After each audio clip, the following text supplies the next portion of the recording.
আমাদের অনন্য স্টোরি সকল প্রকার পার্ট গল্প দেখতে আমাদের চ্যানেলটি সাবস্ক্রাইব করে পাশে থাকা বেল আইকনটিতে ক্লিক করে অল নোটিফিকেশন অন করে দিন। আমি জানি তুমি খুব কষ্ট পেয়েছো। অবিশ্বাস আর অবহেলা যন্ত্রণা তোমাকে ভিতর থেকে তিলে তিলে শেষ করে দিচ্ছে। তুমি আজও সেই ভয়ানক স্মৃতিগুলো ভুলতে পারো না, ভুলতে পারার কথাও না। কিন্তু আয়ুষী, আমাকে শুধু একটিবার সুযোগ দিয়ে দেখো। তোমার কষ্টগুলো একেবারে ভুলিয়ে দিতে না পারলেও তোমার স্মৃতি থেকে সেগুলো স্নান করে দেবো। আমার ভালোবাসা যত্ন নিয়ে সব কষ্ট দূরে সরিয়ে দেবো। আমি সত্যিই তোমাকে অনেক ভালোবাসি। বিশ্বাস করো, সেদিন তোমার কান্না মাখা মুখটা দেখার পর থেকে আমি নিজের মধ্যে ছিলাম না। এক দেখে কেউ কাউকে এতটা ভালোবাসতে পারে আমি নিজেই বিশ্বাস করতাম না, কিন্তু নিজেকে দিয়ে আমি উপলব্ধি করেছি আমি এই কথাটা কতটা সত্যি। তুমি আমাকে ফিরিয়ে দিলে আমি অনেক কষ্ট পাবো, বেঁচে থেকেও মৃতের মতো হয়ে যাব। আয়ুষী, প্লিজ আমাকে একটিবার সুযোগ দেবে?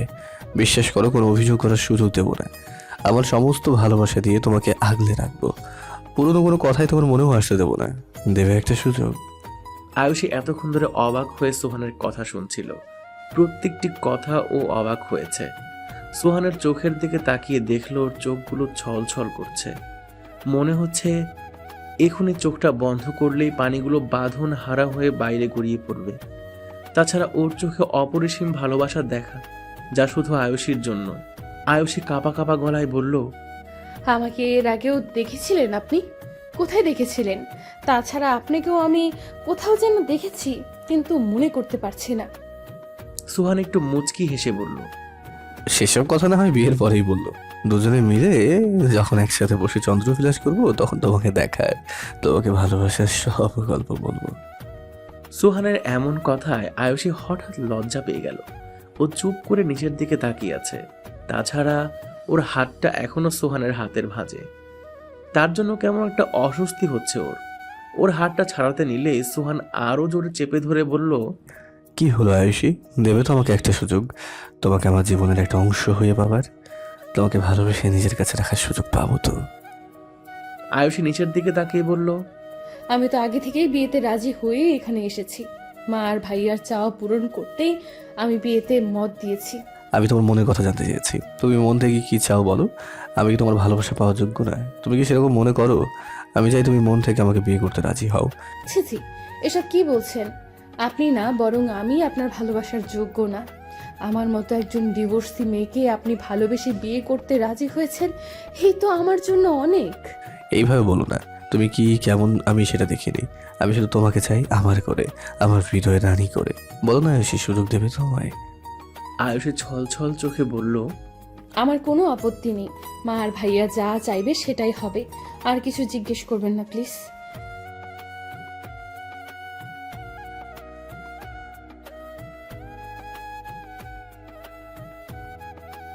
সোহান মুখে হাসি ফুটিয়ে কিছু বলতে যাবে, তার আগেই পেছন থেকে বুশরার বলা কথা শুনে আয়ুষী হাত ছেড়ে দিয়ে পেছনে তাকিয়ে দেখলো বুশরা মিটি মিটি হাসছে আর কথাগুলো শুনছে। বুশরার কথাগুলো শুনে আয়ুষী আরো বেশি লজ্জা পেয়ে গেল। আর সোহানও মাথা চুলকিয়ে মুচকি হেসে আয়ুষীর দিকে তাকিয়ে বলল, এইটা হচ্ছে আমার ছোট বোন। বোন কম, পেতনি বেশি। আমি তো ওকে পেতনি বলে ডাকি, চাইলে তুমিও ডাকতে পারো। ভাইয়ের কথা শুনে বুশরা চিৎকার দিয়ে ভাইয়ের পাশে গিয়ে ওকে দুই একটা কিল মেরে বলল, ভাইয়া, তুই এখানে এসে ভাবির সামনেও আমাকে পচাচ্ছিস? কে পেতনি? হ্যাঁ, তুই নিজেকে দেখেছিস? বা তোর হনুমান একটা। ভাবিকে দলে ভেড়ানোর চেষ্টা করা হচ্ছে না, সেই আশা একদম করিস না। বিয়েটা একবার হতে দে, ভাবিকে আমি ঠিক আমার দলে নিয়ে আসবো, দেখিস। আয়ুষীর ওদের ভাই বোনের খুনসুটিগুলো দেখতে ভীষণ ভালো লাগছে।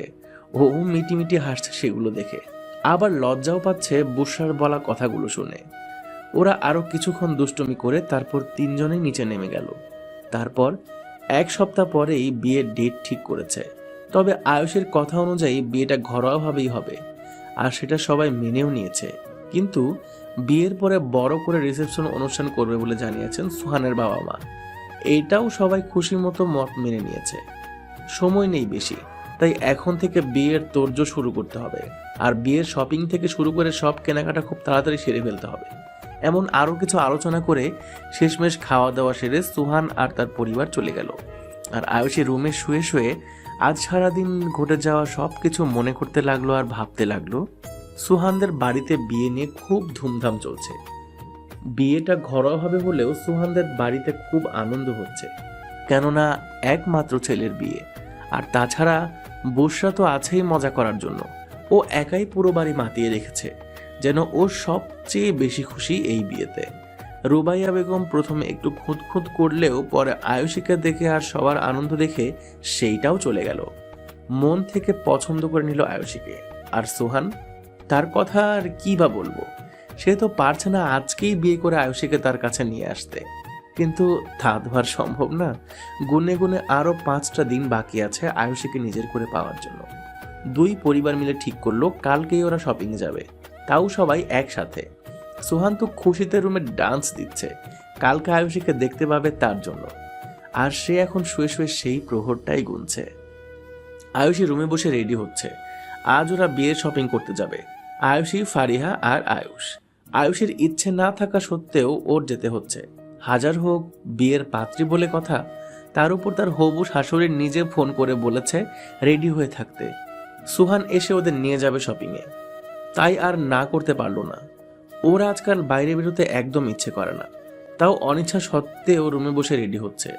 এমন সময় ফারিহা আসলো রুমে। সুহানরা যাওয়ার পর থেকে ফারিহা আর আয়ুষের সাথে খারাপ ব্যবহার করেনি। হয়তো ভেবেছে 1 সপ্তাহ পরে তো চলেই যাবে, তাই যে কয়দিন আছে না হয় ভালো ব্যবহারটাই করবে। ফারিহা রুমে এসেই দেখলো আয়ুষী এখনো পুরোপুরি রেডি হয়নি, তাই ও তাড়া দিয়ে বলল, কি হলো আয়ুষী, তোমার এখনো হয়নি?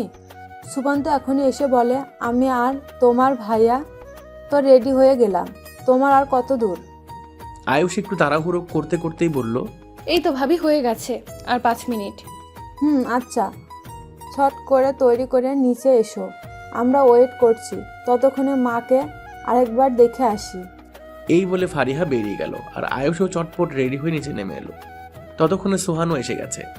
বাইরে থেকে গাড়ির হর্ন শুনতে পেয়ে ওরা সবাই বাইরে গেল। সুহান তখন গাড়ির বাইরে দাঁড়িয়েছিল।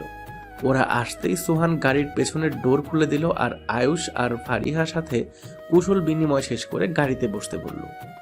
আয়ুষ আর ফারিহাও গাড়ির ব্যাক সিটে বসে পড়ল আর এদিকে আয়ুষী মুখ নিচু করে দাঁড়িয়ে হাত কতলাচ্ছিল। সুহান সেটা দেখে আয়ুষীকে বলল, এত নার্ভাস হওয়ার কিছুই নেই, এসে বসে পড়ো, বেশি দেরি হলে মা আর বুশরা কিন্তু ওয়েট করবে। আয়ুষী কিছু না বলে চুপচাপ গাড়িতে সুহানের পাশে বসে পড়ল। সুহান গাড়ি চালানোর ফাঁকে ফাঁকে আর চোখে বারবার আয়ুষীর দিকে তাকাচ্ছে। আয়ুষী আজ নীল কালারের একটা শাড়ি পরেছে, শাড়ির পাড়টা গোল্ডেন কালারের, আর তার সাথে মিলিয়ে গোল্ডেন কালারের হিজাব পরেছে খুব সুন্দর করে। দেখতে খুবই মার্জিত ও সুন্দর লাগছে। মুখে তেমন কোনো সাজ নেই, শুধু ঠোঁটে একটু লিপ জেল ছাড়া, আর এটাতে যেন আরো বেশি মায়াবী লাগছে ওকে। আয়ুষী গাড়িতে বসার পর থেকেই চুপচাপ আছে। ওর খুব অস্বস্তি হচ্ছে সুহানের পাশে বসে, কেমন যেন একটা অনুভূতি হচ্ছে যেটা ও বুঝতে পারছে না। আর সুহান ড্রাইভ করার ফাঁকে ফাঁকে আয়ুষীকে দেখছে বারবার। আজকেও আয়ুষের কাছ থেকে চোখই ফেরাতে পারছে না। সুহানের এভাবে বারবার আর চোখে তাকানো দেখে আয়ুষী আরো বেশি অস্বস্তি আর লজ্জা দুটোই পাচ্ছে। অবশেষে গাড়ি নিয়ে পৌঁছালো শপিং মলে। ওখানে অপেক্ষা করছে রুবাইয়া বেগম এবং বুশরা। আয়ুষী একটা স্বস্তির নিঃশ্বাস ফেলে গাড়ি থেকে নামলো। বুশরা ওকে দেখার সাথে সাথেই ভাবি বলে ডেকে জড়িয়ে ধরলো। সবার সামনে এভাবে ভাবি ডাকায় আয়ুষী একটু লজ্জাই পেল। সেই লজ্জামাখা হাসি নিয়ে ও সুহানের মাকে সালাম দিল। সুহানের মাও হাসি মুখে সালাম নিয়ে মাথায় হাত বুলিয়ে দিলেন। তারপর আয়ুষ আর ফারিহার সাথে কথা বলতে লাগলো। আর এদিকে বুশরা আবারও আয়ুষের সাথে কথা গল্প জুড়ে দিল। আর আয়ুষী বেচারা লজ্জায় কোনো কথা বলতে না পেরে শুধু হু হা করছে আর মাথা নাড়ছে। সবার কথা বলা শেষ হলে সবাই মিলে মলের ভিতরে গেল। রুবাইয়া বেগম আয়ুষীকে নিজের পাশে বসিয়ে সবটা নিজের পছন্দ মতো নিতে লাগলো। কিন্তু সুহান চাচ্ছিল বিয়ের বেনারসিটা যেন ও নিজে পছন্দ করে নেয়, কিন্তু মাকে সে কথা বলতেও পারছিল না। ওর অস্থিরতা দেখে বুশরা বুঝতে পারলো, তাই সে মাকে বলল, মা, বিয়ের বেনারসিটা ভাইয়া পছন্দ করে নিলেই ভালো হবে। বেচারাকে আসার পর থেকেই দাঁড়িয়ে রাখছে, বউটার কাছেও যেতে দিলে না। এখন ভাবিকে ছাড়ো তো একটু, ভাইয়া আর ভাবি মিলে বেনারসিটা পছন্দ করুক, ততক্ষণে আমরা অন্য কিছু দেখি। রুবাইয়া বেগম বুশরার কথা শুনে একবার বুশরা, একবার সুহান, আরেকবার আয়ুষীর দিকে তাকালো। বুশরার কথা শুনে তো আয়ুষী পারছে না লজ্জায় মাটি ভাগ করে নিচে ঢুকে যেতে, আর সুহানও একটু লজ্জা পেয়ে মাথা চুলকাতে লাগলো। সেটা দেখে মা যা বোঝার বুঝে গেলেন। তাই উনি মুচকি হেসে সুহানকে বলল, সুবাহান বাবা, যাও তুমি বৌমাকে নিয়ে অন্য দোকানে নিয়ে গিয়ে বেনারসিটা দেখো, আমরা বাকিগুলো দেখছি। তারপর আয়ুষের দিকে তাকিয়ে বলল, যাও মা, আমার ছেলের সাথে যাও। আয়ুষী লজ্জায় উঠবে কি মাথা তুলতে পারছে না। ও উঠছে না দেখে বুশরা ওকে টেনে তুলে বলল, আরে ভাবি, লজ্জা পাওয়ার কি আছে এত? নিজের হবু বরের সাথেই তো যাবে, তাহলে এত লজ্জা পাচ্ছ কেন? যাও তো, চট করে যাও। বেচারা আমার ভাইটাকে আর ওয়েট করিও না। আয়ুষী আরো বেশি লজ্জা পেল, সাথে এটাও ভাবলো একটা পরিবার কতটা ভালোবাসে তা এদের না দেখলে জানতেই পারতো না। এরা এত বড় লোক হয়েও কোনো অহংকার এদের মাঝে নেই। কত হাসি খুশি সবাই, কতটা ইজিলি সবাই ওকে আপন করে নিয়েছে। অথচ ডিভোর্সের পর থেকেই ও সমাজে সবার কাছে কটু কথা ছাড়া কিছুই শুনেনি। সব সময় ওকে ছোট করে সবাই কথা শুনিয়েছে। আর আজ সুহান আর তার পরিবার নির্দ্বিধায় তাকে কতটা ভালোবাসা দিচ্ছে, কতটা আপন করে নিয়েছে ওর আয়ুষীকে। ভাবতেই আয়ুষীর চোখ জোড়া ছলছল করে উঠল। ও কোনো রকমে নিজেকে সামলে সুহানের সাথে হাঁটতে হাঁটতে অন্য একটা শাড়ির শোরুমে গেল। সুহান আর আয়ুষী পাশাপাশি বসে তাদের বেনারসি দেখতে লাগলো এবং দোকানদারকে বলল, তোমার কোন রঙের বেনারসি পছন্দ? তারপর আয়ুষীর দিকে তাকিয়ে বলল, আমার কোনো পছন্দ নেই, আপনার যেটা ইচ্ছে নেন। এইটা কোনো কথা হলো? সবারই একটা পছন্দ থাকতে পারে, নিশ্চয়ই তোমারও আছে। বলো কোন রং পছন্দ? আমার কোনো পছন্দ নেই বলছি তো। আমার সব রং, সব পছন্দ অনেক আগেই শেষ হয়ে গেছে। এখন তো আমি শুধু কোনো রকম বেঁচে আছি। আয়ুষীর এমন কথা শুনে সুহান মুহূর্তে মুখটা মলিন করে ফেলল। আয়ুষীর দিকে তাকিয়ে দেখলো ওর চোখগুলো ছলছল করছে। তাই সুহান বলল, ধুর, কি বলো, জীবনে একটা ঘটনা ঘটে বলেছে কি সবকিছু শেষ হয়ে গেল? মোটেও না, বরং কিছুর শেষ মানে নতুন কিছুর শুরু। আচ্ছা বাদ দাও, আমি পছন্দ করে দিই। আমার পছন্দ করা শাড়ি নিশ্চয়ই আমার হবু স্ত্রীর পছন্দ হবে। এই বলে সুহান কাপড়ের ভাঁজ থেকে সব শাড়িগুলো নিয়ে দেখতে লাগলো। অবশেষে একটা বেনারসিতে ওর চোখ আটকে গেল। সুহানের বরাবরই বিয়ের বেনারসি বলতে টুকটুকে লাল বেনারসি ভালো লাগে। এখন সেম একটা লাল বেনারসি দেখে সুহানের পছন্দ হলে সেটাই নিয়ে নেয়। আয়ুষীকে পছন্দ হয়েছে কিনা জিজ্ঞেস করলে বলে সুহানের যেটা ভালো লাগে সেটাই যেন নেয়। অবশেষে অনেক ঘোরাঘুরি কেনাকাটার পর ওরা শপিং করা শেষ করলো। তারপর ব্যাগগুলো সব গাড়িতে রেখে রেস্টুরেন্টে গিয়ে সবাই হালকা নাস্তা সেরে নিল। ফারিহা শরীর অসুস্থ দেখে আয়ুষ আর দেরি করতে চাইল না।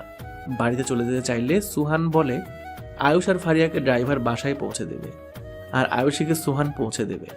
তার আগে ওকে নিয়ে একটু টাইম স্পেন্ড করতে চায়। সবাই ওর কথা শুনে হেসে সায় দিল, আর আয়ুষী লজ্জা পেয়ে নিচের দিকে তাকিয়ে থাকলো। রাস্তার ধার দিয়ে হাঁটছে আয়ুষী আর সুহান। বাকিরা সবাই চলে গেছে, কিন্তু সুহানের আবদারের কাছে হার মেনে আয়ুষী থেকে গেছে। ওর খুব অস্বস্তি হচ্ছে সুহানের সাথে ওর মাত্র একবারই দেখা, আর আজ এভাবে ওর সাথে একা। ভরসাটা থাকলেও কেমন যেন লাগছে ওর। হয়তো প্রথমবার এমন দুজন একা একা একসাথে হাঁটছে তাই। আয়ুষী এক হাত দিয়ে শাড়ির আঁচলটা ধরে মুখ নিচু করে হাঁটছে, আর সুহান এটা সেটা বলে যাচ্ছে তখন থেকেই। মূলত ও চাচ্ছে আয়ুষীকে একটু রিল্যাক্স ফিল করাতে। সুহান বুঝতে পারছে যে আয়ুষী একটু অস্বস্তি ফিল করছে, তাই সে এটা সেটা বলে ওকে সহজ করার চেষ্টা করছে। আর আয়ুষীও আগের থেকে একটু ইজি হয়েছে। এখন একটু আধটু সুহানের কথায় মুচকি মুচকি হাসছে, আর মাঝে মাঝে হু হা উত্তরও দিচ্ছে। ওরা হাঁটতে হাঁটতে একটা পার্কে চলে গেল। সময়টা প্রায় বিকেলবেলা, মানুষজন মোটামুটি আছে এখানটায়। সুহান হাঁটতে হাঁটতে বলল, কি হলো আয়ুষী, তুমি কি এখন ইজি হতে পারোনি? তোমার কি আমার সাথে থাকতে ভয় করছে? না না, ভয় করবে কেন? তাহলে তুমি ঠিক করে কথা বলছো না কেন? আমার মনে হয় তুমি আমাকে ঠিক বিশ্বাস করতে পারছো না, বা আমাকে ঠিক মেনে নিতে পারছো না। তোমার যদি সত্যি খারাপ লাগে বলো আমাকে, আমি তোমাকে পৌঁছে দিচ্ছি। আরে আপনাকে বিশ্বাস করবো না কেন? আমি ঠিক আছি। তাহলে কেন তুমি আমার সাথে কথা বলছো না? তুমি জানো তোমার সাথে একটু কথা বলবো বলে আমি সবাইকে পাঠিয়ে দিয়ে তোমাকে এখানে নিয়ে আসলাম, আর তুমি কিছু না বলে চুপচাপ আছো। না আসলে ওই আর কি বলছি তো। কি বলছো দেখতেই পাচ্ছি। আচ্ছা চলো ওদিকটা গিয়ে বসি। চলুন। এরপর আয়ুষী আর সুহান দুজন একটা বেঞ্চে বসলো। সুহান বলল, আচ্ছা আয়ুষী, তুমি কি এখন আমাকে মন থেকে মানতে পারছো না? আমাকে কি বিশ্বাস করতে পারছো না? আমি বুঝতে পারছি বিয়ের কথা আসলে তোমার সেই পুরনো স্মৃতিগুলো তোমাকে তাড়া করে, কিন্তু আয়ুষী ওরা তোমার শুধুই অতীত, আর আমি তোমার বর্তমান। আর আমাকে একটিবার বিশ্বাস করো, আমি তোমাকে সত্যি অনেক বেশি ভালোবাসি। খুব করে চাই তোমাকে আমার করে পেতে চাই। সত্যি বলতে আমার ইচ্ছেই ছিল না দ্বিতীয়বার এই বিয়ে নামক বন্ধনে জড়াতে। এই বিয়ের সম্পর্কের সব স্মৃতি আমার তিক্ততায় ভরা। আমার বিয়ের পর থেকে আমার একটা ভালো স্মৃতিও নেই। প্রতিনিয়ত স্বামী, শ্বশুরবাড়ির লোক সবার কাছে এত এত কষ্ট, অবহেলা পেয়েছি যে আমার এক প্রকার এই বিয়ে নামক বন্ধন থেকেই বিশ্বাসটা উঠে গেছে। আপনি জানেন ভাইয়া সেই কখন থেকে আবার বিয়ের জন্য চেষ্টা করছে, কিন্তু প্রতিবারই আমি কঠোরভাবে নিষেধ করে দিয়েছি। কিন্তু ভাইয়া এবার আট ঘাট বেঁধেই নেমেছে যে তার ছোট বোনকে এবার বিয়ে দিয়েই ছাড়বে, তার একটা নিশ্চিন্ত ভবিষ্যৎ সাজিয়ে দেবে। ওরা কি উনি ভুল করেছেন? তুমিও ছোট বোন, আদরের বোন, তার উপর তোমার বাবা বেঁচে নেই, মাও তোমার চিন্তায় চিন্তায় দিন আরো অসুস্থ হয়ে পড়েছেন। তাছাড়া তোমারও পুরো জীবনটা পড়ে আছে। কোনো মানুষই সারা জীবন একা বাঁচতে পারে না।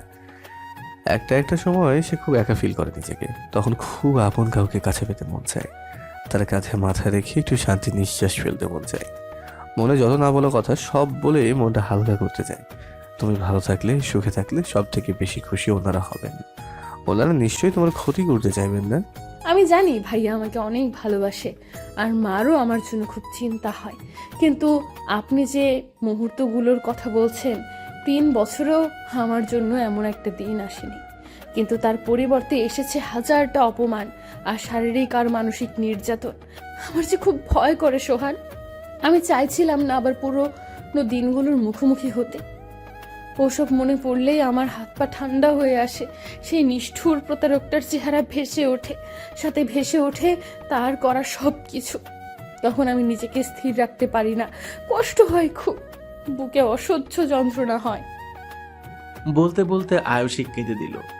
সুহান আয়ুষের হাতটা শক্ত করে ধরে বলল, একবার যখন মনের বিরুদ্ধে গিয়ে সম্মতি দিয়েছ, একটিবার আমাকে বিশ্বাস করো, কোনো অভিযোগ করার সুযোগ দেবো না। আর না এই তিক্ত স্মৃতিগুলো মনে করতে দেবো। ওই লোকটা তোমাকে ভালোবাসতো না, কিন্তু আমি তোমাকে ভালোবাসি, খুব বেশি ভালোবাসি। প্রথম এক দেখায় তোমাকে ভালোবেসে ফেলেছিলাম, কিন্তু বুঝতে আমার মাসখানেক সময় লেগেছিল।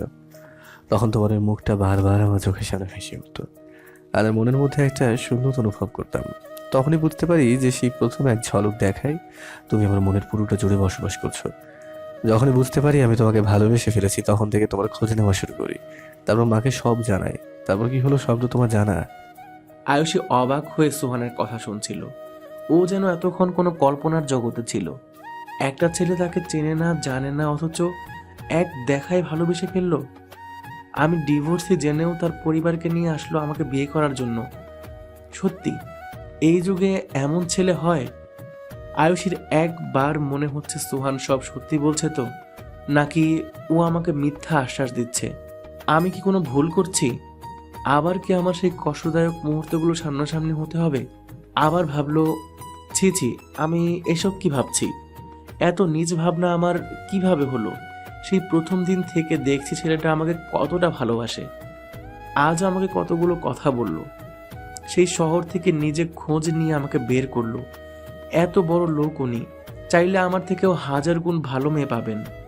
উনি তাও আমাকে ভালোবেসে আপন করতে যাচ্ছে, আর আমি তার সম্পর্কে এমন নিচ ধারণা করছি।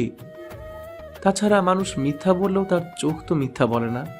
সোহানের চোখ মুখ দেখেই বোঝা যাচ্ছে ও এতটুকু মিথ্যা বলছে না। ওর কথায় বোঝাই যাচ্ছে ও আমাকে কতটা ভালোবাসে। আমি ওর এত ভালোবাসার যোগ্য নই। আয়ুষীর এতক্ষণ ধরে ভাবতে দেখে, ভাবুক চেহারা দেখে সোহান কিছু না বলে চুপচাপ ওর দিকে তাকিয়ে রইল। কিন্তু অনেকক্ষণ হওয়ার পরও কিছু বলছে না দেখে সোহান আয়ুষীর হাতটা একটু ঝাড়া দিল। এতে আয়ুষীর হুঁশ ফিরল, আর সে তাকালো সোহানের দিকে। দেখলো সোহান ওর দিকে ভ্রু কুঁচকে তাকিয়ে আছে। আয়ুষী তাকাতেই সোহান বলে উঠল, কি হলো আয়ুষী, তুমি এতক্ষণ ধরে কি ভাবছিলে? নাকি আমি এত বকবক করছি দেখে মনে মনে বকছো? আরে তুমি চাইলে আমাকে সামনাসামনি বকতে পারো, আমি কিছু মনে করবো না। সোহানের এমন কথায় আয়ুষী হেসে উঠল। তারপর বলল, আরে না, বকছি না, তবে মনে মনে আপনাকে অনেক উল্টো পাল্টা ভেবেছি। কি উল্টো পাল্টা ভাবলে? এক সেকেন্ড, তুমি কি ভাবছো আমিও তোমাকে বিয়ের পর কষ্ট দেবো? সোহানের কথা শুনে আয়ুষী অসহায় দৃষ্টি নিয়ে সোহানের দিকে তাকালো। সোহান আবার বলল, আমি জানি তোমার জীবনের উপর দিয়ে যা গেছে তাতে কাউকে এত সহজে বিশ্বাস করা একটু কঠিন, কিন্তু আয়ুষী, একটা মানুষের সাথে ভালো করে একটু কথা বললেই সেই মানুষটাকে আমার ঠিক চেনা হয়ে যায়। তোমার সাথে আমার দেখা হওয়ার পর থেকে তোমার কি একটিবারও মনে হয়েছে আমি তোমাকে কষ্ট দিতে পারি? তুমি যদি দেখতে হৃদয়ের কখনো আসনে তোমার অবস্থান, তাহলে এই ভাবনাটা তোমার মাথায় আসতো না। আয়ুষী ছল ছল চোখে বলল, কিন্তু সোহান, আমার ভাগ্যটা কি এতই ভালো? আমার কপালে কি সংসার, সুখ, স্বামীর সুখ এগুলো আছে? আর আমি কি আপনার এত ভালোবাসার যোগ্য? তুমি একমাত্র আমার সব ভালোবাসা পাওয়ার যোগ্য, কেননা তুমি একমাত্র মেয়ে যে মুহূর্তে এই হৃদয়ে স্থান করে নিয়েছ। তোমার অনুপস্থিতি আমাকে শূন্যতায় ভুগিয়েছে, কষ্ট দিয়েছে, তাই তুমি একমাত্র আমার ভালোবাসা পাওয়ার যোগ্য। আর ওই যে সুখের কথা, সেটা আমি এখন বলবো না, সেটা তুমি বিয়ের পর নিজেই বলবে। আয়ুষী সোহানের কথাগুলো যতই শুনছে ততই চোখ দিয়ে অশ্রু বিসর্জন করছে। সোহানের প্রতি একটা ভালো লাগা কাজ করছে ওর। মনের মধ্যে একটু একটু করে আবার আশা বুনছে, একটু সুখী হওয়ার আশা, আর অনেকটা ভালোবাসা পাওয়ার আশা। আয়ুষীর চোখে অশ্রু দেখে সোহান একটু বিচলিত হয়ে আয়ুষীর চোখের পানি মুছে দিয়ে হাত দুটো শক্ত করে ধরল, যেন ভরসা দিল আয়ুষীকে। আর আয়ুষীও সোহানের দিকে ভরসাকে মনে প্রাণে গেঁথে নিয়ে মুখে হালকা হাসি ফোটালো। আয়ুষী একটু ঠিক হয়ে এলে সোহান ওকে ফুচকা আর বাদাম খাওয়ালো। তারপর প্রায় রাত 9:30টার দিকে আয়ুষীকে বাসায় পৌঁছে দিয়ে চলে গেল। ফারিহা আর আয়ুষের অনেক জোরাজোরি সত্ত্বেও ডিনারটা করতে পারল না। ওর ভাষ্য মতে বিয়ের পর এসে কবজি ডুবিয়ে খাবে, তার আগে নয়। তাছাড়া ওর এখন বাসায় ফিরতে হবে, একটু দূরের রাস্তা হওয়ায় আর দেরি করতে চায়নি বলে আয়ুষ আর ফারিহাও বেশি জোর করতে পারল না। আয়ুষী বিছানায় শুয়ে আছে, মুখে তার লাজুক মুচকি হাসি। হঠাৎ করে যেন তার জীবনের মোড়টা ঘুরে গেল। তার অন্ধকার একলা জীবনে কারো একজনের আগমন তো হলো, আর সে মানুষটা তার সব কষ্ট, তার জীবনের সব অন্ধকার আর একাকিত্ব দূর করে দিয়ে তার জীবনটা মুহূর্তে রঙিন করে তুলল।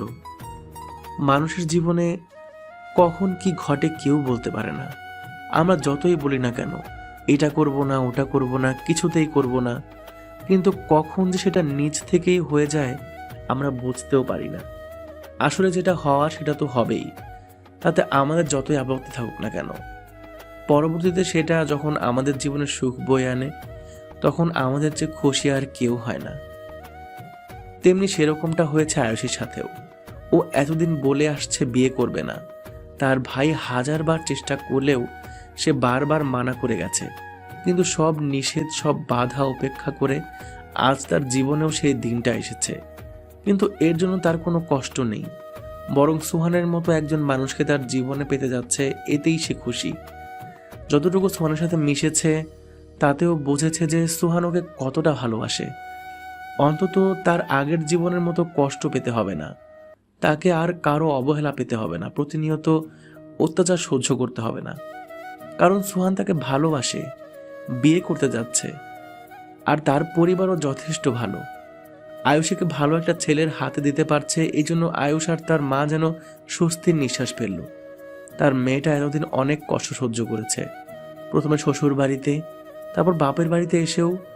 সমাজের এমনই তার নিজের ভাইয়ের বউয়ের কথাও কম শুনতে হয়নি তার।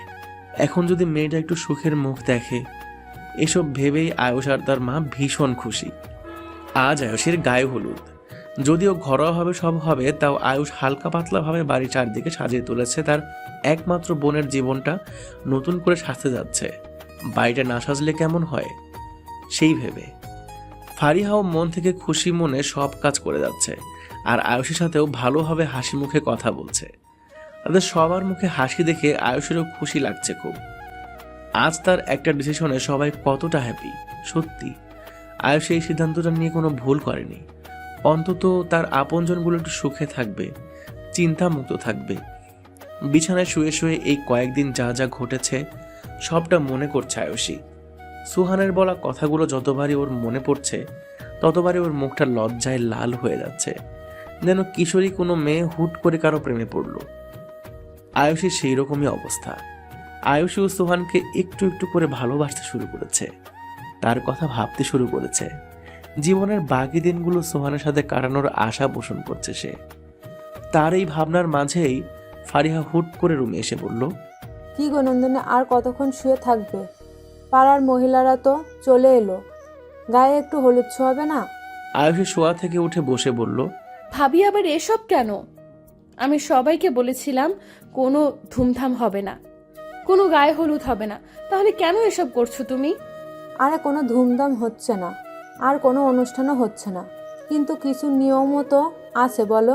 বিয়ে কনেকে যদি হলুদ না ছোঁয়ানো হয় তাহলে কি ভালো লাগে বলো? তাই তো শুধু পাড়ার কয়েকজন মিলে জাস্ট হালকা হলুদ ছোঁয়াবে, তারপর তুমি গোসল করে নিবে। হাতে মেহেদিও তো পড়তে হবে নাকি? সময় কত হলো খেয়াল আছে? আচ্ছা, তুমি যখন বলছো তখন আর কি করা। করতে তো হবে নন্দিনী, তোমার বর তো গায়ে হলুদ না জেনেও গায়ে হলুদের সব তথ্য পাঠিয়ে দিয়েছে। কত ভালোবাসে তোমাকে ও। এই যে নন্দিনী, তোমার বরের টাকা নিয়ে চিন্তা করতে হবে না। ওনাদের মাশাল্লাহ টাকার কোনো অভাব নেই, আর সে তার বউয়ের জন্য টাকা খরচ করবে না তো কার জন্য করবে? নাও এখন ধরো এই শাড়ি আর গহনা পরে রেডি হয়ে নাও। সবাই বাইরে ওয়েট করছে, আমি যাই, রান্নাঘরে অনেক কাজ পড়ে আছে। আরে চিন্তা করো না, পাশের বাসায় মিনু, নেহা, তোহা ওরা এসেছে, আমি ওদের বলছিলাম আসতে।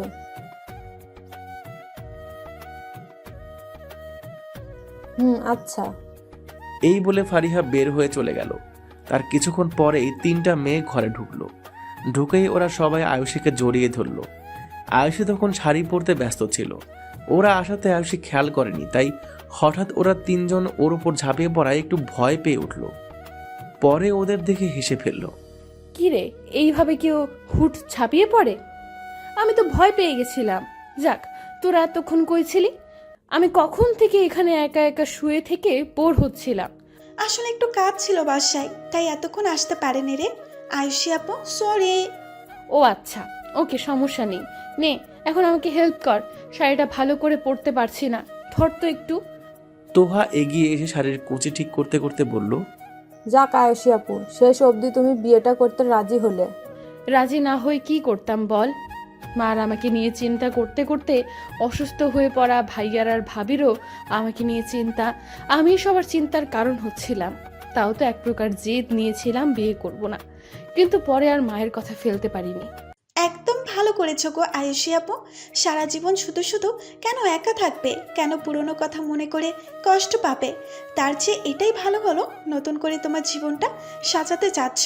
দেখো এবার তুমি খুব সুখী হবে। ভাবি তো বলছিল তোমার বরটা নাকি খুব ভালো, তোমাকে অনেক ভালোবাসে। তাই যেন হয় রে মিনু। আমি আর ওই পুরনো স্মৃতিগুলোর সামনাসামনি হতে চাই না, আবার নতুন করে কোনো কষ্ট পেতে চাই না। আল্লাহ নিশ্চয়ই এবার ভালো কিছুই আমার জীবনে রেখেছেন, সেই আশায় আছি। এভাবে গল্প করার ছলে আয়ুষীকে হালকা সাজিয়ে তৈরি করে দিল। তারপর ছাদে নিয়ে গেল। ছাদে কোনো স্টেজ করা হয়নি, তবে পুরো ছাদটাই হালকা আলো দিয়ে নানা রকম ফুল দিয়ে সাজানো হয়েছে। আয়ুষীকে নিয়ে যাওয়ার পর ওকে একটা পিঁড়িতে বসানো হলো। তারপর পাড়ার মহিলারা আর মিনু, নিহা, তোহা ওরা সবাই মিলে আয়ুষীকে হালকা করে সবাই হলুদ ছোঁয়ালো।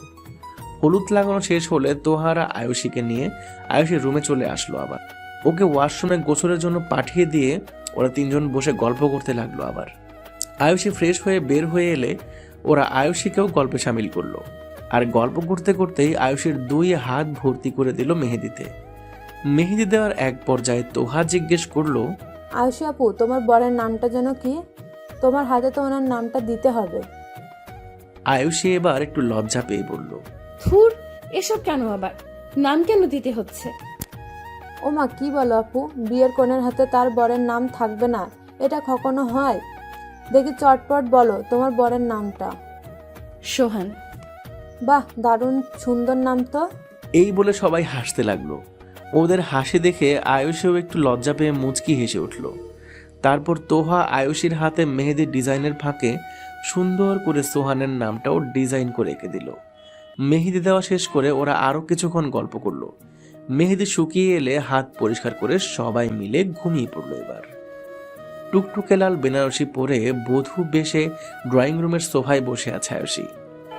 কিছুক্ষণ আগেই বিয়ের সব পর্ব সেরে শ্বশুর বাড়িতে নিয়ে আসা হয়েছে ওকে। বাড়িতে আসার পরে সোহানকে ওর বন্ধুরা টেনে হিচড়ে ছাদে নিয়ে গেছে, আর আয়ুষীকে ড্রয়িং রুমে বসিয়ে কিছু নিয়ম কানুন সারছে সবাই মিলে।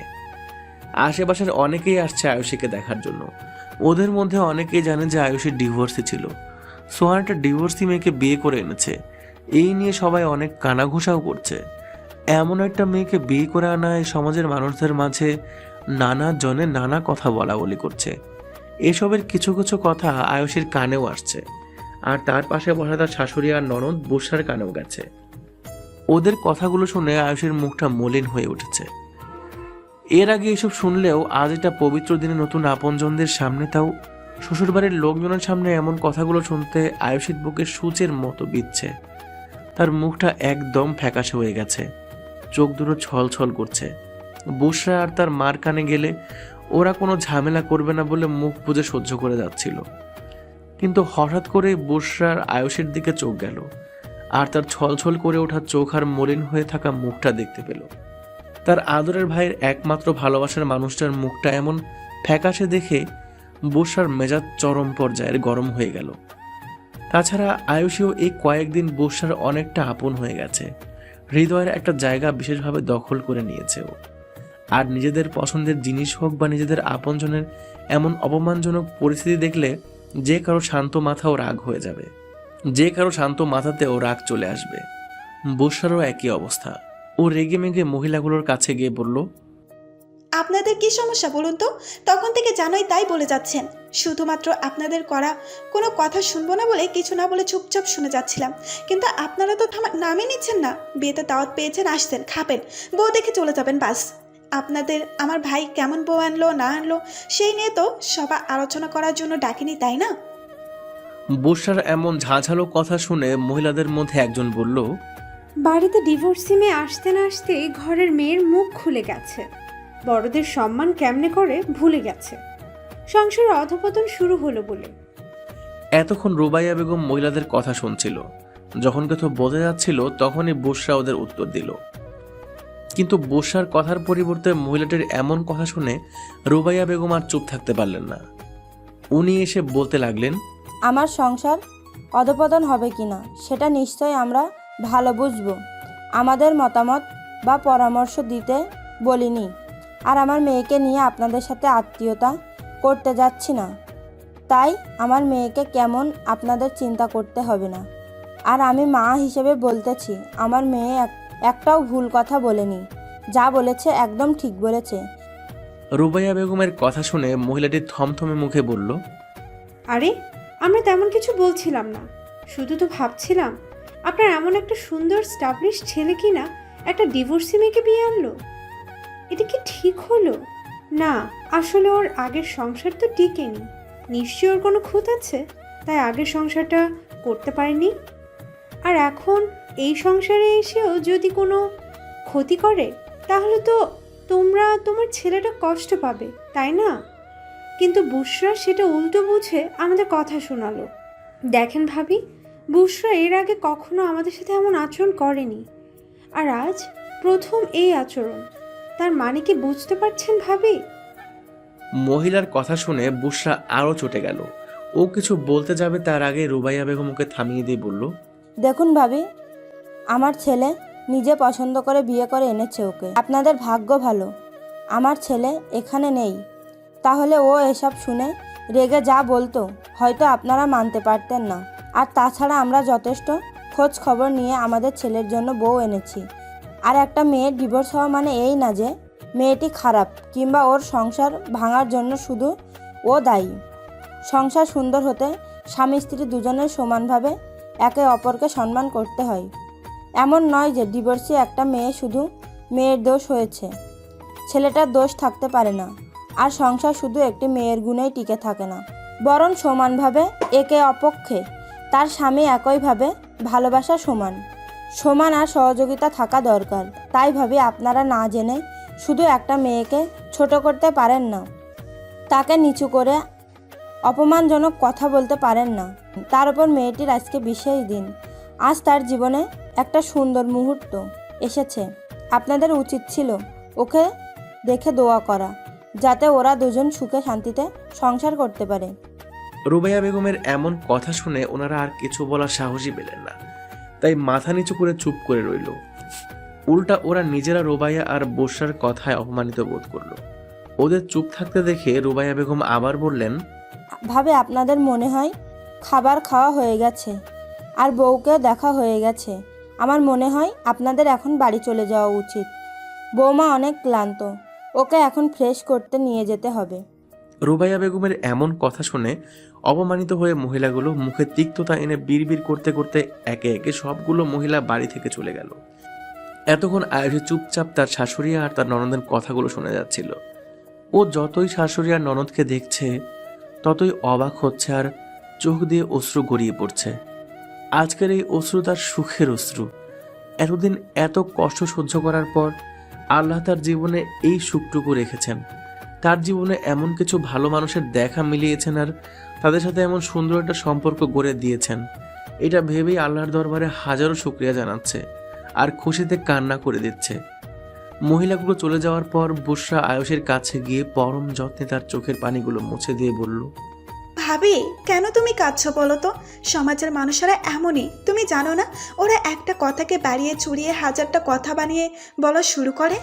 এদের কাজই এটা, শুধু মানুষের দোষ খুঁজে বেড়ানো আর সেইগুলো নিয়ে কানাকানি করা, মানুষকে হেনস্থ করা। আর শোনো, তোমার ওই অস্ত্রগুলো আমার কাছে অনেক বেশি মূল্যবান, আমার ভাইয়ের কাছে তো আরও বেশি। তাই সমাজের কিছু নিজ মানসিকতার মানুষের জন্য এই মূল্যবান অস্ত্রগুলো একদম ছড়াবে না। ভাইয়া জানলে কিন্তু অনেক রাগ করবে। বুশরার কথা শুনে আয়ুষীর চোখে অশ্রু আর মুখে হাসি ঝুলিয়ে বলল, আমি তো ওনাদের কথা শুনে কাঁদছি না। আমার এই কান্না তো সুখের কান্না। আজকে সত্যিই আমি অনেক সুখী, জানো তো? আমি কখনো ভাবতেই পারিনি আমার জীবনে এমন সুন্দর কিছু মানুষের দেখা মিলবে যারা আমার সামান্য অপমানের প্রতিবাদ করতে এগিয়ে আসবে, আমাকে মন থেকে ভালোবেসে আপন করে নেবে। বুশরা মিষ্টি হেসে আয়ুষীকে জড়িয়ে ধরে বলল, আজ থেকে আর কখনো এমন কথা শুনতে হবে না। আর কেউ বললেও তার যোগ্য জবাব আমরা ফিরিয়ে দেব। আর হ্যাঁ ভাবি, মনে রেখো, চুপ থাকা মানে দুর্বলতা প্রকাশ করা। তাই নিজের দুর্বলতাকে পেছনে ফেলে শক্ত হতে শেখো। মানুষের কথার জবাবে যোগ্য জবাব দিতে হবে তোমার এখন থেকে। বুঝতে পারছো মেরে কিউট ভাবি? মেরে পিয়ারি ননদিনী, আমি চেষ্টা করব তোমার কথা রাখার। হয়েছে অনেক আলাপ, এখন আয়ুষী মাকে রুমে দিয়ে আই বুশরা। সারাদিন কম ধকল যায়নি মেয়েটার উপর, তেমন কিছু তো খাওয়া দাওয়া হলো না। এখন একটু ফ্রেশ হওয়ার দরকার ওর। আচ্ছা মা, যাচ্ছি। চলো ভাবি, তোমার প্রাণপ্রিয় স্বামীর ঘরে ফ্রেশ হয়ে একটু সাজিয়ে দিতে হবে তো। আজকে তো তোমাদের রাত, আজ এমনভাবে সাজাবো যেন ভাইয়ের দৃষ্টি তোমার দিক থেকে না সরে। বুশরার এমন কথা শুনে আয়ুষীর লজ্জায় লাল নীল বেগুনি ধারণ করতে লাগলো। ওর এমন লজ্জা পাওয়া দেখে বুশরা মুখ টিপে হাসলো। এরপর বলল, থাক থাক, আর লজ্জা পেতে হবে না।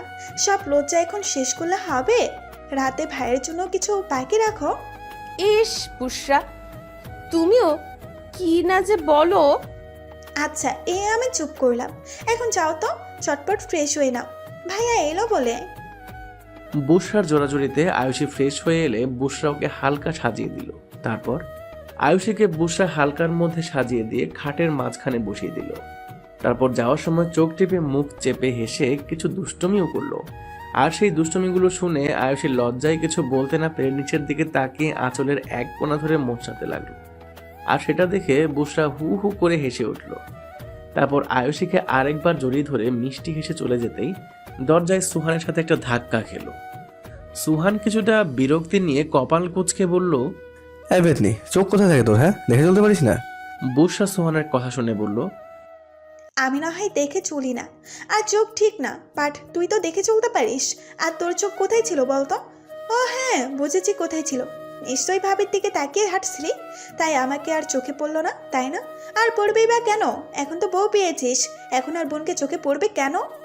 সুহান বুশরার মাথায় একটা গাঁটটা মেরে বলল, হয়েছে নটঙ্কি একটা, আর ঢং করতে হবে না। যা ফুট এখান থেকে। সে কখন থেকে দরজায় দাঁড়িয়ে আছিস? ভিতরে যাবো তো নাকি আমি?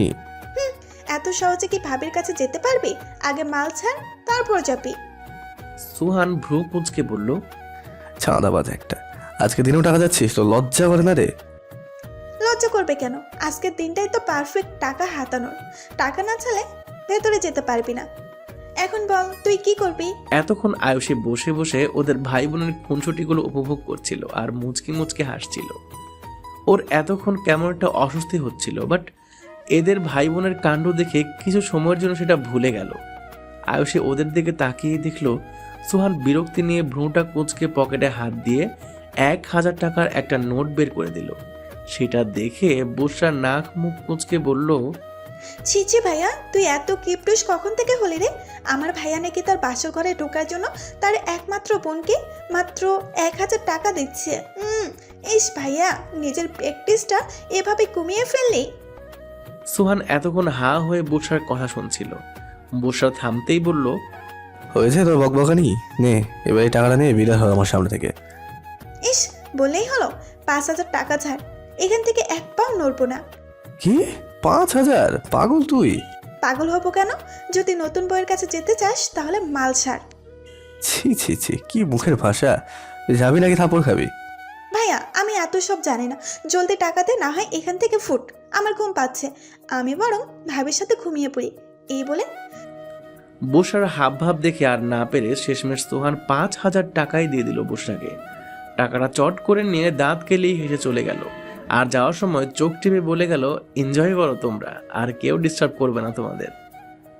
শয়তান মেয়ে একটা, এতক্ষণ এগুলো কি করছিল?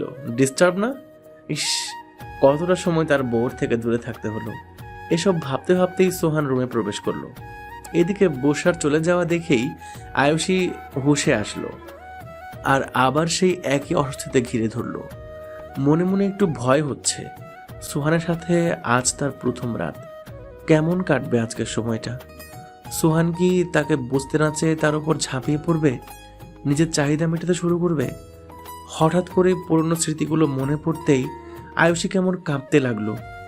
ওর মনে হচ্ছে সোহান এই বুঝে তার উপর ঝাঁপিয়ে পড়ে নিজের পুরুষত্ব দেখানো শুরু করবে। পুরো শরীর মুখ সব ঘেমে একাকার হয়ে যাচ্ছে ওর। সোহান এতক্ষণ আয়ুষীর থেকে হালকা দূরে দাঁড়িয়ে আয়ুষীকে লক্ষ্য করছিল। আয়ুষীর ভয় পাওয়া, ওর কাঁপাকাঁপি, ঘেমে যাওয়া সবটা ওর নজরে এসেছে। সোহান বুঝতে পারলো আয়ুষীর পুরনো কথাগুলো মনে পড়ছে, তাই ও এখন সোহানকেও ভয় পাচ্ছে। সোহান হালকা হেসে আয়ুষীর পাশে গিয়ে বসলো, আর সেটা দেখে আয়ুষী আরও গুটিয়ে গেল আর শাড়ির আঁচলটা হাত দিয়ে জোরে চেপে ধরল। সোহান পাশে রাখা টেবিল থেকে পানির গ্লাসটা নিয়ে আয়ুষীর সামনে ধরল। সামনে পানির গ্লাস দেখে আয়ুষী আস্তে আস্তে মুখটা তুলে সোহানের দিকে তাকালো।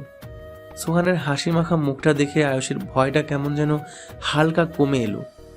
আয়ুষীকে এভাবে তাকিয়ে থাকতে দেখে সোহান মিষ্টি হেসে বলল, কি হলো, এইভাবে তাকিয়ে আছো কেন?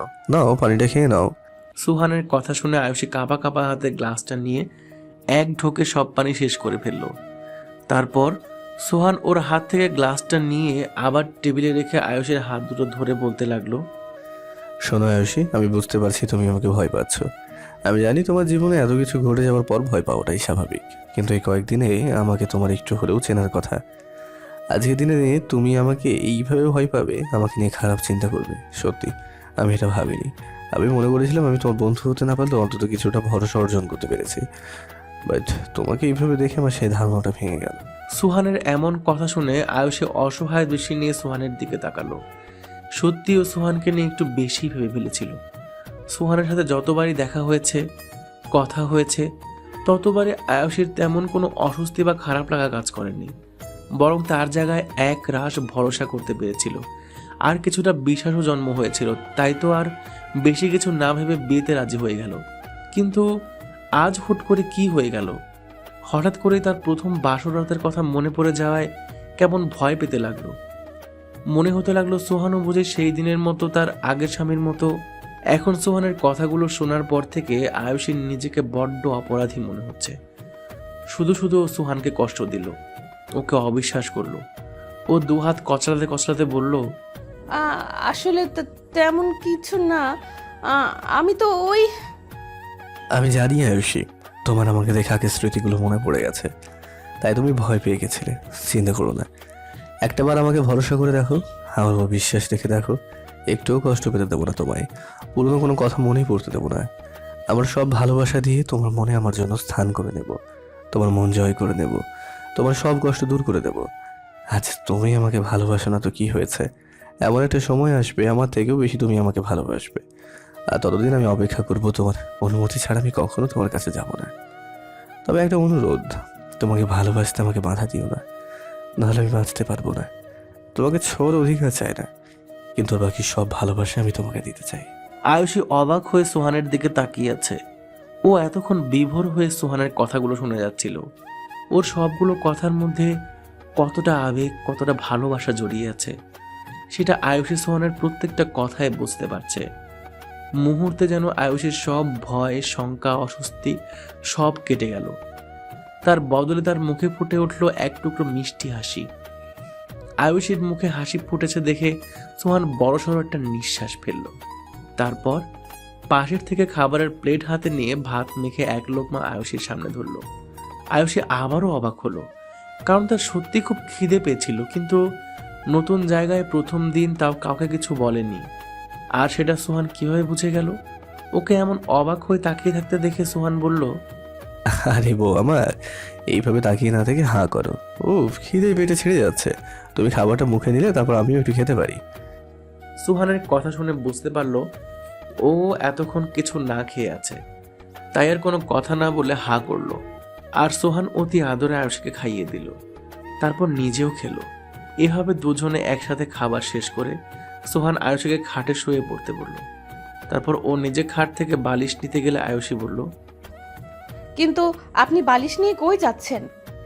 কোথায় আর দেখি কোথাও শোয়া যায় কিনা, বাইরে তো আর যেতে পারবো না, আবার তোমার সাথে এক খাটে শুতেও পারবো না, তাই দেখি রুমের কোথাও এই অধমে জায়গা হয় নাকি। এই বলে মিষ্টি হাসলো সোহান। আর আয়ুষী সোহানের সেই মিষ্টি হাসিতে মুহূর্তে হারিয়ে গেল। ওর কাছে সোহানের হাসিটা বড্ড সুন্দর লাগছিল। ও মনে মনে ভাবছিল একটা ছেলের মুচকি হাসি এত সুন্দর কিভাবে হয়। আয়ুষী কিভাবে চুপ থাকতে দেখে সোহান বলল, কি মহারানী, আপনি এত কি ভাবছেন তখন থেকে? হ্যাঁ, দিন ঘুমিয়ে পড়ুন। আয়ুষী বাস্তবে ফিরে এসে বলল, না মানে আমি ভাবছিলাম আপনার যদি কোনো সমস্যা না থাকে তাহলে খাট তো অনেক বড়, আপনি খাটেই শুয়ে যেতে পারেন। সোহান অবাক হয়ে বলল, কিন্তু তুমি, আই মিন তোমার সমস্যা হবে ভেবেই তো আমি খাটে শুচ্ছি না। আয়ুষী আমতা আমতা করে বলল, আমার কোনো সমস্যা নেই, আমার আপনার উপর বিশ্বাস আছে, তাই বলছি যে আপনিও খাটে শুয়ে পড়ুন। সোহানও আর কোনো কথা না বাড়িয়ে মিষ্টি হেসে আয়ুষীর থেকে একটু দূরত্ব রেখে শুয়ে পড়ল। আর আয়ুষীও চুপচাপ শুয়ে পড়ল অপর পাশ হয়ে। দুজনের মনে কেমন একটা ফিল হচ্ছে, কিন্তু সেটা কি বুঝতে পারছে না। দুজনে দুজনের কথা ভাবতে ভাবতেই একসময় ঘুমিয়ে পড়লো। ফজরের আজানের শব্দে পিট পিট করে চোখ খুলল আয়ুষী। চোখ খুলতে গায়ের উপর ভারী ভাব অনুভব হতেই তাকিয়ে দেখলো সুহানের একটা হাত ওর পেটের উপর। মুহূর্তে যেন একটা শীতল বাতাস বয়ে গেল গায়ের উপর দিয়ে। হয়তো ঘুমের ঘোরেই হাত এসে পড়েছে ওর পেটের উপর। আয়ুষী সুহানের মুখের দিকে তাকালো। ভ্রুটা হালকা কুঁচকে ঘুমাচ্ছে ও। একদম শান্ত একটা বাচ্চার মতো লাগছে দেখতে। মাথার চুলগুলো এলোমেলো হয়ে কিছুটা কপালের উপর এসে পড়েছে। দেখতে কি মায়াবী লাগছে। আয়ুষী যেন খুঁটিয়ে খুঁটিয়ে দেখছে সুহানকে। এতদিন এভাবে খেয়াল করে দেখা হয়নি একবারও। ওর তো সেভাবে বিয়েতে মতে ছিল না, তাই তেমন কোনো ইন্টারেস্টও দেখায়নি। কিন্তু আজ কেন সুহানকে এত মায়াবী লাগছে? কেন এত ভালো লাগছে ওর? সেটা কি শুধু কবুলের জোরেই, নাকি মনের মধ্যে অন্য কিছু জানান দিচ্ছে? আয়ুষী সুহানের দিকে এক ধ্যানে তাকিয়ে আছে আর আনমনে এসব ভেবে চলেছে। হঠাৎ সুহানের একটু নড়ে ওঠায় আয়ুষী বাস্তবে ফিরল।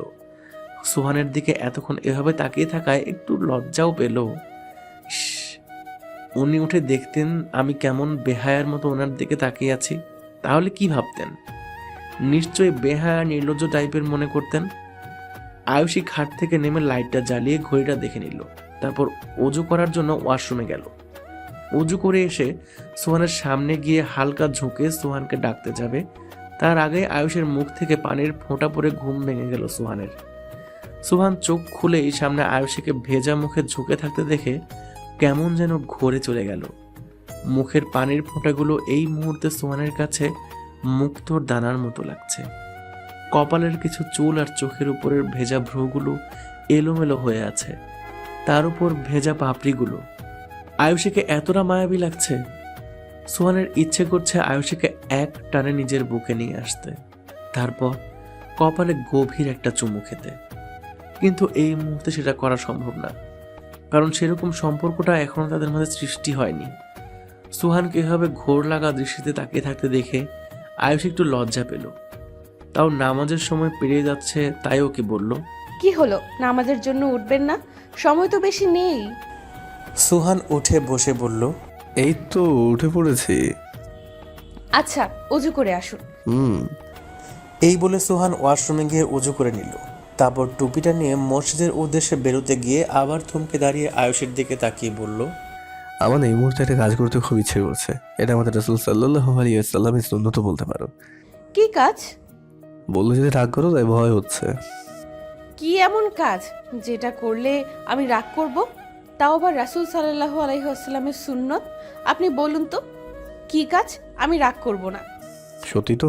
রাগ করবে না তো? না, করব না। এবার তো বলুন। না, তাহলে বলবো না, একেবারে করেই দেখাই। এই বলে সুহান হুট করে আয়ুষের কপালে একটা চুমু খেয়ে বেরিয়ে গেল মসজিদের উদ্দেশ্যে। আর আয়ুষী কপালের যে স্থানে চুমু দিয়েছে সেই হাত দিয়ে হতভম্বের মতো দাঁড়িয়ে আছে। ও ভাবতেই পারেনি সুহান এই সময় এমন একটা কাজ করবে। সুহানের চোখে ওর জন্য ভালোবাসা, মায়া এগুলো দেখতে পায় ও বুঝতে পারে, কিন্তু ওর কেন যেন ভয় হয়। আবারও যদি ও কারো মায়ায় জড়িয়ে পড়ে আর যদি তার থেকে একই রকম অবহেলা পায়, তাহলে আবারও তাকে কষ্ট পেতে হবে, হয়তো তার থেকেও বেশি কষ্ট পেতে হবে। তাও সুহানের এই ছোট্ট একটা কাজ ওর মনটা খুশিতে ভরিয়ে দিল। ও তো সারা জীবন এমন ভালোবাসাই পেতে চেয়েছিল যেটা সে বারবার চেয়েও পায়নি। ছলছল করে ওঠা চোখটা মুছে ঠোঁটে হাসি ঝুলিয়ে জায়নামাজটা বিছিয়ে নামাজে দাঁড়িয়ে গেল আয়ুষী। নামাজ শেষ করে কোরআন তেলাওয়াত করতে লাগলো। এর মধ্যে সুহান এসে আয়ুষীর কোরআন তেলাওয়াত করছে দেখে খাটে পা দুলিয়ে বসে মুগ্ধ হয়ে আয়ুষীর তেলাওয়াত শুনছে। আয়ুষী কোরআন তেলাওয়াত শেষ করে কোরআন তাকে রেখে দিয়ে জায়নামাজটা উঠিয়ে ভাঁজ করে রেখে পেছনে ফিরতেই সুহানকে দেখতে পেয়ে বলল, এ কি, আপনি কখন এলেন? তুমি যখন মনোযোগ দিয়ে কোরআন তেলাওয়াত করছিলে তখন। তো ডাকেননি কেন আমাকে? সরি, আসলে আমি খেয়াল করিনি। ডাকতে ইচ্ছে করেনি। আসলে তোমার কোরআন তেলাওয়াত শুনে এতটাই মুগ্ধ হয়ে গেছিলাম যে ওটা শুনছিলাম। সত্যি অনেক ভালো তেলাওয়াত করো তুমি। হুম। আচ্ছা তুমি বসো, আমি 2 মগ কফি করে নিয়ে আসি। বারান্দায় বসে দুজনে একসাথে কফি খাবো আর সকাল হওয়া দেখবো।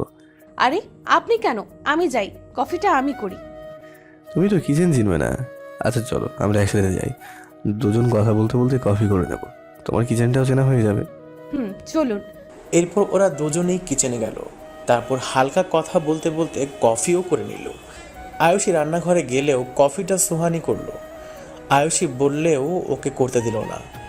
কফিটা হাতে করে সোহানি রুমের বারান্দায় নিয়ে আসলো। সোহানের রুমে বসার জন্য কিছু সোফা সিস্টেম চেয়ার বসানো আছে। সোহান মাঝে মাঝেই ফজরের নামাজ পড়ে এসে এখানে বসে সকালের হাওয়া দেখে, আবার রাতের আঁধারে বসে বাইরের নিস্তব্ধ প্রকৃতি দেখে, না হয় আকাশের বুকে তারাদের খেলা দেখে। এই জন্যই চেয়ারগুলো এখানে রাখা। সোহান কফির মগগুলো একপাশে রেখে আয়ুষীকে একটা চেয়ারে বসতে বলে নিজেও বসলো। তারপর কফির একটা মগ আয়ুষীর দিকে এগিয়ে দিল এবং আরেকটা মগ নিজে নিয়ে নিল। দুজনে কফির মগে হালকা চুমুক দিতে দিতে বাইরের শান্ত প্রকৃতি দেখছে। চারিদিকে আস্তে আস্তে ফর্সা হয়ে উঠেছে, পাখিরাও জেগে উঠেছে, কিচিরমিচির আওয়াজ শুরু করছে। আর একটু পরে সূর্য ওঠা শুরু করবে। সকালের স্বচ্ছ সুন্দর এই বাতাস আয়ুষীর মন ফুরফুরে করে দিয়েছে। এমন সুখ, এমন শান্তিও কবে পেয়েছে মনে করতে পারছে না। ও মাঝে মাঝেই আর চোখে সোহানকে দেখছে। যতবারই সোহানকে দেখছে ততবারই সোহানের মুখের হাসিটার প্রেমে পড়ে যাচ্ছে। ও কি সুন্দর করে হাসে ছেলেটা, ওর মুখে দেখেই বোঝা যাচ্ছে এই মুহূর্তেও কতটা খুশি। সত্যি প্রিয় মানুষের সাথে কাটানো প্রতিটা মুহূর্ত স্পেশাল হয়, আর সেগুলোই জীবনের সবচেয়ে সুখকর মুহূর্ত। কফি শেষ হয়ে এলে সোহান আয়ুষীকে নিয়ে রুমে চলে এলো। এখন মাত্র 6:20 বাজে। বাড়ির সবাই উঠতে এখনও অনেক দেরি, তাই সোহান আয়ুষীকে আর একটু ঘুমিয়ে নিতে বলল। আয়ুষীও আর কিছু না বলে চুপচাপ শুয়ে পড়লো, আর সোহানও আয়ুষী একটু দূরে শুয়ে পড়লো।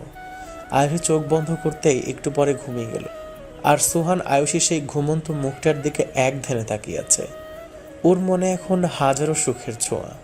ওর ভালোবাসার মানুষ এখন ওর কাছে। আয়ুষী এখন শুধুই ওর, একান্তই নিজের। হ্যাঁ, এখন ওকে ছুঁতে পারেনি তো কি, মানুষটা তো সারা জীবনের জন্য তার হলো। সবসময় তার চোখের সামনেই থাকবে, তাকে দেখতে পাবে, এটাই অনেক। বাকিটুকু সময়ের পরিপ্রেক্ষিতে হয়ে যাবে। আয়ুষও একদিন ওকে মন প্রাণ দিয়ে ভালোবাসবে। সেই দিনের অপেক্ষায় আছে শুধু। আয়ুষীর দিকে তাকিয়ে এসব ভাবতে ভাবতেই কখন ঘুমিয়ে পড়েছে বুঝতেই পারেনি। সকাল প্রায় 9:30। আয়ুষী আর সোহান এখনও গভীর ঘুমে। হঠাৎ দরজায় টোকা পড়ায় আয়ুষী জেগে উঠল। তারপর ঘড়ির দিকে তাকিয়ে ছট করে উঠে বসে পড়ল। হায় আল্লাহ, এত সময় ধরে আমি ঘুমাচ্ছিলাম। আজ এই বাড়ির আমার প্রথম দিন, আর আজকেই আমার এত সময় অবধি ঘুম হলো। আল্লাহ, আরও আগে উঠলাম না কেন? বাড়ির মানুষজন কি বলবে? বাড়ির বউ প্রথম দিন এসেই এমন ঘুমাচ্ছে। আয়ুষীর মুখটা মলিন করে এসবই ভাবছে। তখনই আবারও টোকা পড়লো দরজায়।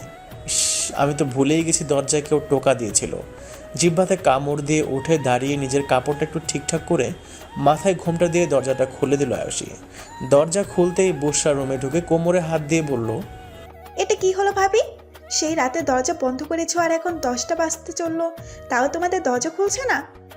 শুধু বুঝে বরের সাথেই সময় কাটাবে? তোমার যে একটা সুইট কিউট পিচ্চি ননদ আছে, সেটা কি ফুলে গেছো? বুশরার কথা শুনে আয়ুষী লাজুক হেসে নিচের দিকে তাকিয়ে বলল, তা না, আসলে ফজরের নামাজের পরে ঘুমাতে একটু দেরি হয়ে গেছিল, তাই জাগতে পারিনি। সরি। সরি কেন ডিয়ার ভাবি? আমি তো দুষ্টুমি করছিলাম। এদিকে বুশরার গলার আওয়াজ শুনেই সোহানের ঘুমটা ভেঙে গিয়েছিল। বুশরার বলা শেষ হলে সোহান ঘুম ঘুম চোখে বলল, এই পেতনি, রাতে এতগুলো টাকা মারলি, এখন আবার সকাল সকাল এসে ঘুমের 12টা বাজাচ্ছিস কেন রে? যা ফুট এখান থেকে। সকাল সকাল না, ঘড়ির দিকে একবার দেখ কয়টা বাজে। আর তাছাড়া আমি তোর কাছে আসিনি, আমি ভাবিকে ডাকতে আসছি। মা ডাকছিল ভাবিকে। সে যাই হোক, আমার বউটাকে এত সকালে ঘুম থেকে রাখলি কেন? সোহানের এমন কথায় আয়ুষীর লজ্জায় গুটিয়ে গেল। ইস, ওনার কি লজ্জা বলতে কিছু নেই? ছোট বোনের সামনে কি সব বলছে। সোহানের কথা শুনে বুশরা আবার কোমরে হাত দিয়ে বলল, এই শোন ভাইয়া, ও তোর বউ হবে কতক্ষণ জানিস? রাত 12টা থেকে সকাল 5টা অবধি। তারপর ও আমার ভাবি আর বাবা মায়ের একমাত্র বৌমা। তাই এখন বেশি ফটর ফটর না করে ঘুমা তুই, আমি গেলাম ভাবিকে নিয়ে। এই বলে আয়ুষীকে হাত ধরে টেনে নিয়ে গেল বুশরা। আর সোহান বোকার মতো বসে রইল। কি বলে গেল বুশরা? শুধুমাত্র রাত 12টা থেকে সকাল 5টা অবধি, মাত্র এই 6 ঘন্টার জন্য আয়ুষী ওর বউ? এটা কোনোভাবে মানা যায়? উফ, এই পেতনিটাকে খুব শীঘ্রই তাড়াতে হবে, না হলে আমার বউটা নিয়ে এটা টানাটানি করবে। শেষে দেখবো আমার বউ আর আমার থাকলো না, সব ওদের ভাবি আর বৌমা হয়ে গেল। বুশরা আয়ুষীকে নিয়ে যাওয়ার পর সোহান থম মেরে বসে আছে। একটু আগে বুশরা কি বলে গেল সেসব ভেবেই চলেছে ও। এত কষ্ট করে বিয়ে করলো, এখন ওর বউ না হয়ে নাকি ওদের ভাবি আর বৌমা। আমার আর কিছুই না। না, এটা কিছুতেই মানা যায় না। আমার সবসময় আমার বউটার পাশে পাশেই থাকতে হবে, নইলে কবে দেখবো আমার বউ আর আমার থাকলো না। এই বলে সোহান ওয়াশরুমে চলে গেল ফ্রেশ হতে। এদিকে বুশরা আর আয়ুষী সোজা কিচেনে গিয়ে হাজির হলো। সেখানে রুবাইয়া বেগম আর সাথে একজন কাজের মেয়ে মিলে ব্রেকফাস্ট তৈরি করছে। আয়ুষী গিয়ে শাশুড়িকে সালাম দিল। রুবাইয়া বেগম মিষ্টি হেসে সালামের উত্তর দিয়ে বলল, এসে গেছে বৌমা, যাও ডাইনিং টেবিলে গিয়ে বসো। আর সুবহান কই? এখনো নিচে নামেনি। আয়ুষী আমতা আমতা করতে করতে বলল, মা, আসলে আমি ফজরের নামাজ পড়ে ঘুমাতে একটু দেরি হয়েছিল, তাই ঘুম থেকে উঠতে পারিনি। সরি মা। আরে সরি বলছো কেন? এটা তো তোমার বাড়ি, তাই এত লজ্জা পেতে হবে না। আর সরি বলতেও হবে না। যাও মা, টেবিলে গিয়ে বসো। আমি আর মনি, কাজের মেয়ের নাম, মিলে ব্রেকফাস্ট পাঠিয়ে দিচ্ছি। আরে আপনি কি বলছেন মা? আমি থাকতে আপনি কেন এসব করবেন? আপনি গিয়ে বসুন, আমি সব সার্ভ করে দিচ্ছি। কি বলছো বৌমা? আজকে প্রথম দিনেই তুমি কিচেনে যাবে? তাই কি হয়? তাতে কি হয়েছে? আপনি কাজ করবেন আর আমি চুপচাপ তাকিয়ে থাকবো, এটা কিছুতেই হতে পারে না। তার চেয়ে আপনি গিয়ে বসুন, আমি বাকিটুকু দেখছি। এই বলে আয়ুষে জোর করে টেবিলে বসিয়ে দিয়ে ব্রেকফাস্ট তৈরি করলো। রান্না করার ফাঁকে ফাঁকে মনির সাথেও তার আলাপ হয়ে গেল। মনিরও আয়ুষের সাথে কথা বলে ভালোই লাগলো। তারপর দুজন মিলে রান্না শেষ করে একে একে সব খাবার টেবিলে এনে রাখলো দুজনেই। বুশরা সোফায় বসে বসে টিভি দেখছিল, আর সোহানের মা সোহানের বাবাকে ডাকতে রুমে গেল। টেবিলে যখন সব খাবার দেওয়া শেষ, তখন আয়ুষে বুশরাকে ডাক দিল। বুশরা টিভিটা অফ করে এসে ডাইনিং টেবিলে এসে চেয়ার টেনে বসলো। তারপর মা আর বাবাও আসলো। মা বলল, কি হলো? সুবহান কই? ওকে এখনো ঘুম থেকে উঠলো না? বুশরা গিয়ে দেখতো নবাবটা উঠছে কিনা। বুশরা উঠতে যাবে, তার আগে সিঁড়ি দিয়ে নামতে নামতে সোহান বলল, কাউকে ডাকতে যেতে হবে না, আমি এসে গেছি। এই বলে টেবিলের কাছে এসে বসার পাশে চেয়ার টেনে বসে পড়ল। সবাই চলে আসার পর মা আয়ুষীকেও বসতে বলল। ও বলল ও পরে বসবে, আগে সবাই খেয়ে নিক। কিন্তু মা কিছুতেই মানলেন না, জোর করেই বসিয়ে দিল আয়ুষীকে। আর মনি সবাইকে নাস্তা সার্ভ করতে লাগলো। খাওয়ার মাঝখানেই সোহানের বাবা বলে উঠল, সোহান বাবা, রিসেপশনের অনুষ্ঠানটা কবে করবে ভাবছো? আসলে বিয়েটা সেভাবে বড় করা হয়নি, তাই আমি ভাবছি যত তাড়াতাড়ি সম্ভব রিসেপশনের একটা অনুষ্ঠান করব, তাও বড় করে। সেখানে সবাই ইনভাইট করা হবে, তুমি কি বলো? সোহান বাবার দিকে তাকিয়ে বলল, বাবা ঠিকই বলেছ, আমারও একই মত। তবে আয়োজন করতে তো একটু সময় লাগবে। আমার মনে হয় সপ্তাহখানেক পরে করলে বেটার হবে। সবাইকে বলতে আর বাড়িটা ডেকোরেট করতে তো সময় লাগবে।